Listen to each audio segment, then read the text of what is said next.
Hi there. How you doing? Hope you're having a good day.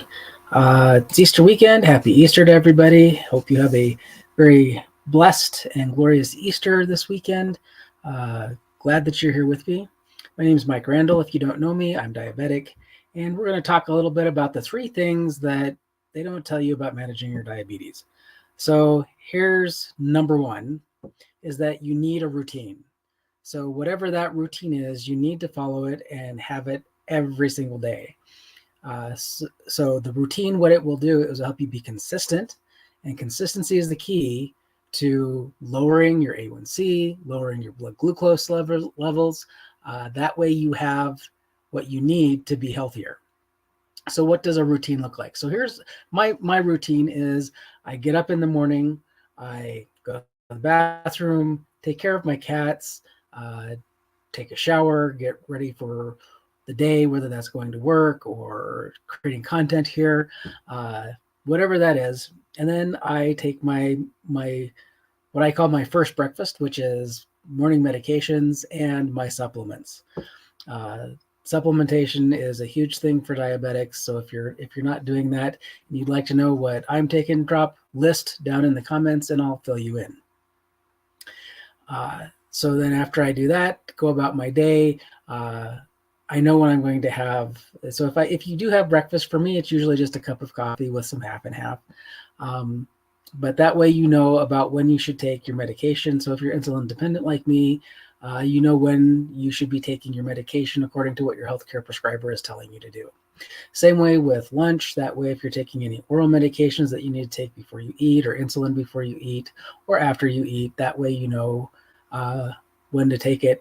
Then if you have any afternoon medications, or again at dinner time, third meal of the day, you know again when you're taking your medications to be healthy and to help control so you don't have blood sugar spikes. And then again at bedtime. And so those things that are built into your routine are things like medication times, meals are definitely important, snacks that you're having. Those are all important part of your routine. And then, of course, always checking your blood sugar. So if you don't have a continuous glucose monitor to tell you, kind of semi real time what's going on with you, that you're taking those finger pokes, those blood tests that you need to take. And yes, I know it sucks. It hurts. Your fingers look like a pincushion when you're done. But if you're really looking to manage your glucose levels and help bring those down, you're going to be testing anywhere from 3 to 5 times a day, maybe more if you're feeling a little low or feeling a little weird. But that's all part of your routine. Everything that you do every day is the same routine. The second part of that routine is you need to have a schedule. So you get up you get up at the same time every day. My day starts about 5:45 so that I can feed my cats. They tend to be my fuzzy little alarm clocks. Wake me up, feed me, feed me. My two little fur balls love to have morning breakfast about 6 o'clock, and so they start to get active and wake me up. And then you go about your day. You can go to bed anytime you want, but if you get up at the same time every day, you're going to just be more successful. And so that's what the schedule and the routine do, is help you to be successful, to help you to be consistent, and consistency is the key to lowering your blood glucose levels, lowering your A1C, so that you're successful in doing that. And when you first start doing that, and as your blood glucose levels come down and start to normalize to what they should be for somebody without diabetes or pre-diabetes, you're going to feel sick. You're going to feel like you're having a low. But that's why you've got to test your blood sugar, whether that's on a continuous glucose monitor or you're doing again a blood test finger poke. It's gonna suck at first, honestly, until that starts to normalize, and you're back to what normal levels should be for you. So if you're used to being 200 plus in your blood sugar levels, coming down to a normal level is really going to suck. You're probably going to have low vision. You're going to feel kind of bobbleheady, medicine heady. You might feel a little nauseous. Those kinds of things. Those are going to be normal. That's all part of that. Those first two things that are really important to consistency of schedule and routine.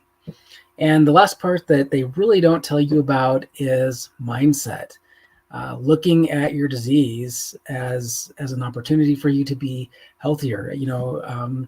Everybody gets told, and it's kind of a devastating thing. Or if you were like me, as an early 20 something, and just completely ignored it, you don't want to do that, because diabetes affects every single system in your body, from your eyes to your heart and internal organs, lungs, nervous system, all of that. You don't want to ignore it. You don't want to end up having heart attacks and possibility of stroke, or losing an extremity like toes and feet. Those kinds of things. Those are things that all happen with diabetes, because you don't feel it until it's too late. And by the time you do feel it, again, it's too late, and it's hard to come back from that. And then you have all of those body system issues. So mindset is important. Listen, talk to yourself more than you listen to that old recording, that old voice of telling you that you're not good enough. It's not worth it. It's not. It is. It really is, to have quality of life, to experience life at its fullest, at its best, so that you're healthy and happy, and you're doing those things that you love to do with the people that you love to do them with. You have to look at it a little differently. You do things differently. You don't eat the same way that you used to. You eat healthier, and maybe the people around you start to eat healthier. And when you start to do that, and you have that positive mental outlook, things are better, things are brighter. And yes, at first it's hard, but you can do it. You're worth it. Your life is worth it. Your family is worth it. Your health is worth it, just so that you have all those meaningful things that you want in your life. You can do that. You just do it with diabetes. And there's lots of folks. I have been living with diabetes for like 27, 28 years now. And I'm doing pretty successful.